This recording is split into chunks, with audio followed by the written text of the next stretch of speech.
이 수업은 리액트 기초를 아셔야 합니다. 버전 2021 노베이스 모던 웹개발 코스에선 다음 수업을 제공합니다. 리액트 시작 전에 알아야 할 자바스크립트, 타입스크립트, 그리고 리액트 훅 듣고 오세요. 데이터베이스까지 오신다고 고생 많았습니다. 여기서부터는 옵션이에요. 옵션 뭐다? 해도 되고 안 해도 된다. DB 없이도 친구들한테, 교수님한테, 엄마한테 자랑할 만한 앱 만들 수 있어요.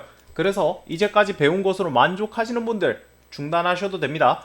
웹앱에 꼭 DB가 있어야 되는 거 아니에요. 상식을 뒤집으셔야 돼요. 웹앱에 꼭 DB가 있어야 되는 건 아니에요. 여러분들이 단순히 그냥 누구한테 자랑할 만한 거라면 DB 없이도 지금까지 배운 것만으로도 뭔가 만드실 수 있어요. 아시겠죠? 그러나 보통 저희과 기준 컴퓨터공학 전공생들에겐 데이터베이스까진 만들어야 프로젝트로 인정을 해줘요. 그래서 DB까지 만져보고 싶다 하시는 분들은 그래도 환영합니다. 앞으로 고된 길을 가시게 될 거예요. 백엔드, 즉 서버의 세상입니다. 더 이상 화면에 보이는 세상이 아니에요. 난이도가 급격하게 올라갑니다. 터미널도 많이 쓸 거고 눈에 보이는 거 클릭해서 쓰는 쉬운 코딩에서 직접 손으로 타이핑할 일이 많아지고 리눅스도 건드려 볼 거예요. 어려워져요. 이 과목은 특히 시작부터 윈도우 유저에게 리눅스를 깔라고 강요할 겁니다. 포스트그레스QL은 윈도우 인스톨러를 제공하긴 하는데 제 컴퓨터 기준, 제 컴퓨터가 뭐가 말이 안 돼서 그런지는 모르겠는데 짜증나는 에러를 유발시켰기 때문에 리눅스로, 정확하게는 WSL 우분투로 진행할 겁니다. 그래서 혹시나 듣다가 이거 왜 이렇게 어려워, 집에 갈래 생각하시는 분들은 집에 가셔가지고 이제까지 배운 걸로 무언가를 만들어 본 다음에 DB에 대한 갈증을 느끼고 그때 돌아와서 배우시는 걸 추천드려요. 사람이 필요해야 공부합니다. 필요성을 못 느끼는 공부는 하지 마세요, 제발. 그럼에도 시작하기로 마음먹으신 분들을 위해 강의 시작하겠습니다. 잠깐 실수해서 넘어갔네요. 다시 돌아와서 데이터베이스는 컴퓨터 시스템에서 전자적으로 저장되고 액세스되는 정리된 데이터 컬렉션입니다. 뭔 말이야 대체? 중요한 단어는 액세스인데 한 사람이 아니라 여러 명이 접근할 수 있다는 거예요. 페이스북 생각해봐요. 각자의 아이디가 있고 각자의 데이터가 있죠.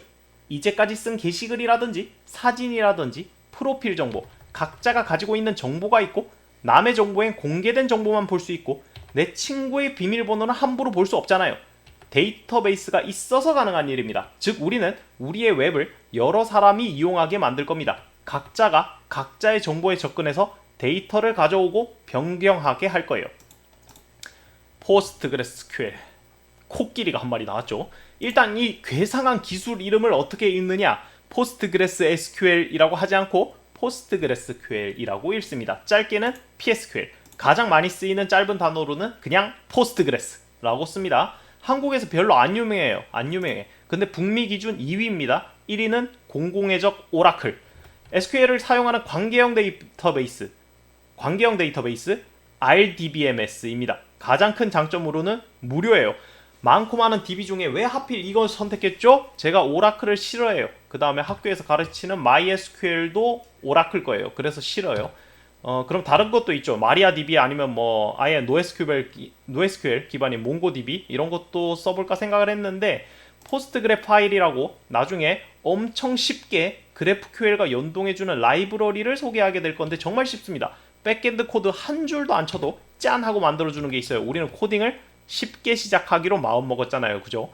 그래서 그게 있는데 그걸 쓰기 위해서가 첫 번째 이유고, 두 번째는 점유율이 높아요. 점유율이 높아서 선택을 했고, 세 번째는 SQLite도 고려를 해봤는데 그래도 학습을 위해서라면은 뭐 기본적인 DB인 포스트그레스가 나을 것 같았어요.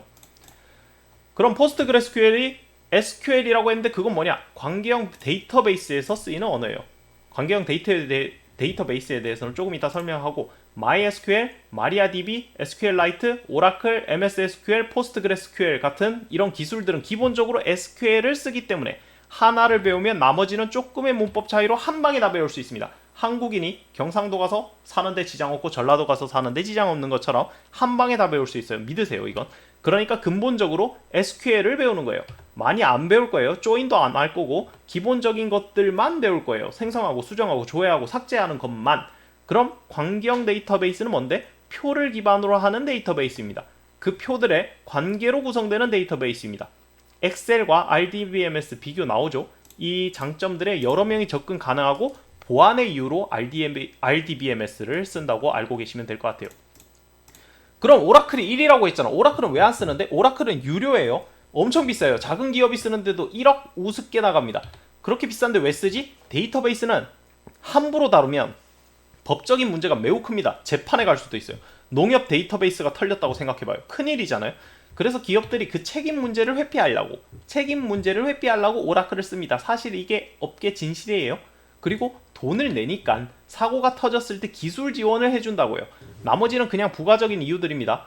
그 말은 반대로 무료 오픈소스 데이터베이스인 뭐 포스트그레스QL 같은 걸 다루다가 보안 사고가 나면 그 책임은 고스란히 누가 진다? 보안 관리자가 진다. 그러니까 회사 망할 수도 있어요. 그러나 우리는 포트폴리오만 만들 것이기 때문에 포스트그레스로 충분합니다. 다른 DB 수업과 다른 점 있어요. SQL의 꽃, 조인 안 가르칩니다. 왜? GraphQL을 쓰면 조인을 안 써요. 억지로 쓸 수는 있는데 그럴 필요도 없어요. 그리고 리눅스 정확하게는 WSL 우분투로 진행할 거고 테이블 플러스라는 쉬운 툴도 사용해 볼 거예요. DB의 진정한 꽃 ERD를 만들어 볼 거예요. 이게 뭔지는 나중에 강의 보면 나와요. 이제 표로 그려가지고 막 할 건데 국내에서는 깔끔하게 설명하는 사람이 없었어요. 뭐 생활코딩 이고잉님이 설명을 좀 잘하긴 하셨는데 그것도 저한테는 어려워서 외국 자료까지 뒤져가지고 그나마 쉬운 걸로 좀 정리를 해봤습니다. 제가 DB만큼은 조금은 자신 있는 게 1학기 때 강의 교환을 제가 만들어가지고 뭐 그나마 좀 쉽게 할 수 있지 않을까라고 뭐 그런 근거 없는 자신감이 있어요. 근데도 어려울 수는 있습니다. 상당히 공학스러운 수업인데 어중간하긴 해요. 진짜 공학도가 보면 이거 제대로 배우는 거 아닌데? 조인도 빠져있고 뭐 그 다음에 뭐 DB도 뭐 요새 함수도 쓰고 뭐 아니면은 저기 그 제이슨도 쓰는데 그것도 안 가르쳤고 뭐 다른 기술들도 안 가르쳤고 진짜 제대로 배운 것도 아니고 그렇다고 일반인이 보기에는 이거 어떻게 해? 나 리눅스 명명어 너무 어려워. 어떻게 하지? 뭐 DB 다 날아갔네. 막 이런 정도의 그 어중간한 난이도입니다. 다시 말합니다. 꼭 DB 안 배워도 됩니다. 지금까지 배운 걸로 만족하면 지금까지 한 거 자바스크립트, 타입스크립트, 리액트 훅, CSS, 부트스트랩만으로 뭔가를 만들어 보세요. DB 수업 듣다가 어려우면 나갔다가 필요할 때 다시 와서 들어도 됩니다. 그래도 들으시겠다면 다음 시간부터 뵐게요.